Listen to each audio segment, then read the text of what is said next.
Rising is Director of News, Sumner Sambo, joins us now to speak more on the developments from the Senate and preparations for the 2022 budget presentation. Sumner, glad to have you join us. Thank you so much. The President wanted the 2022 budget increased from 13.9 trillion initially approved by the Federal Executive Council to 16.4 trillion. The increase was to accommodate 100 billion for INEC. We know what has happened in Anambra State, and then 50 billion hazard allowance for health. The resident doctor just ended their strike. Why did they reject it or reduce it rather? Yeah, so the president is actually working based on the latest realities facing the nation in terms of the Petroleum Industry Act that's just come into play. And there are lots of things that that act is coming in with.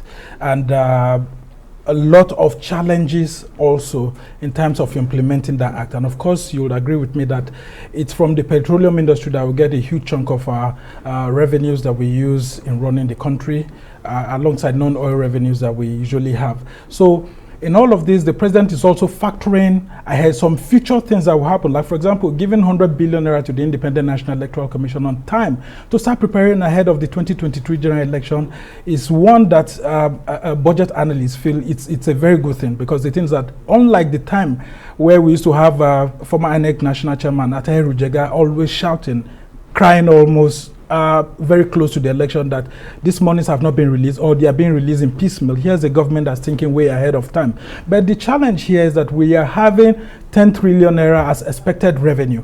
Now, if it's 16 trillion that the government is asking for, Nigerians will now have to be asking, where is the 6 trillion naira going to be coming from? Because we would have to keep borrowing. But the government has also set out some parameters from the MTF that's going to be, that has just been passed, the revised MTF today, and then the budget that will be presented tomorrow. Now, in facing some realities in the oil industry, you will see that they've projected $57 per barrel oil price, and then a production capacity of 1.88 million barrels per day. And then there's also the issue of $1 at 410 naira exchange rate and all of that. Although some economists actually feel that that exchange rate, because of the volatility of the exchange rate market right now, that may not be real. And some of the lawmakers actually raised, yes. So some of the lawmakers actually raised concerns that that amount may not be enough. But in all of this, we are seeing a federal government that is still dependent on, huge borrowings. Yeah. The thing here, as you could hear the Senate president saying, is that some of the MDAs have been given new projections. Some of them declared revenues, expected revenues are not much. And now even the federal government is saying that before the Senate continue or the National Assembly will consider their budget for 2022, they have to give revenue profile. Because some of these MDAs are not earning so much. Some of them are earning and consuming what they are doing without putting it into the consolidated revenue account. So they are underreporting what they're so getting. That's why the Senate president said we could have the revenue from MDAs rise from 400 billion to 1 trillion naira. That's a lot, but that now brings to mind the issue of the TSA, which is supposed to be the account to plug the leakages.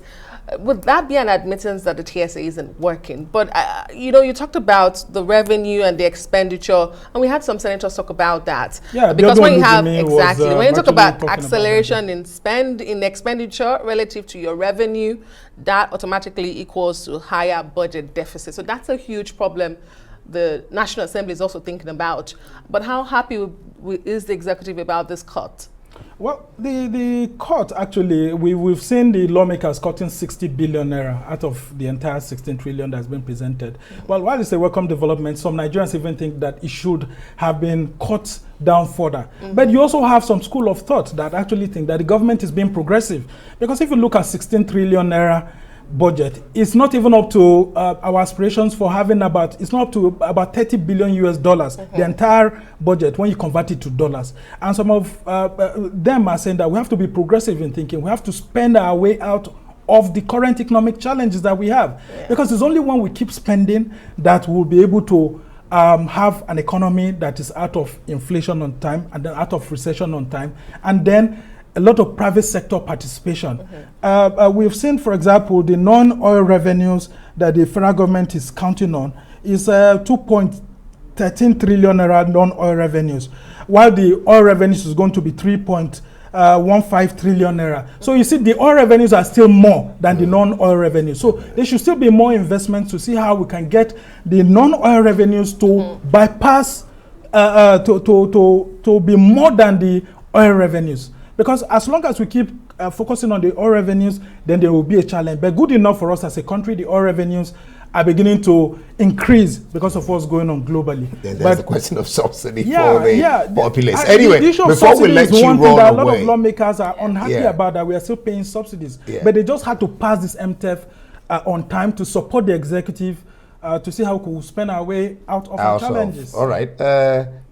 What do you make of Abaribe's allegation and Lawan's reply that senators never voted along party lines? And is there really anything wrong voting along party lines? We've seen that happen in America. Well, in that reality, the actual context here is that that voting wasn't totally along party lines. If he had said regional lines, yes, you could actually look at it that way. But there was a preponderance for the APC, being the overwhelming majority in the Senate, to actually use this weight to actually push a lot of things. And that was what happened. Because we had Senator Omo Agege, who's the Deputy Senate President, actually chairing a committee that was head of Southern senators, meeting where Sekibo was there. And they all agreed on certain terms. And one of the terms that they agreed on was that the host communities will have 5%, based on the 10% that they had earlier agreed. And a lot of them from the southern part of the country are angry that if Senator Omo Agege, who happens to be the Deputy President of the Senate, cannot get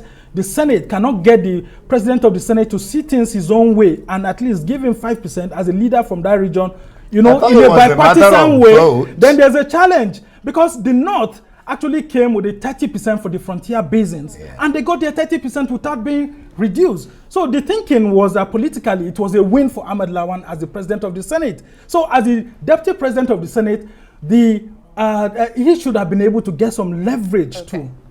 Clearly, you need a bipartisan vote to get such issues, to clear. But I was going to ask you, when the Senate President says you need to be cautious about how you talk to the media. Yeah, I mean that sent a lot of jitters. Everybody takes a swipe at the media these days. Yeah, but does that mean that senators shouldn't be able to express themselves again? Well, a lot of press organizations will be against him. We'll have to leave it there.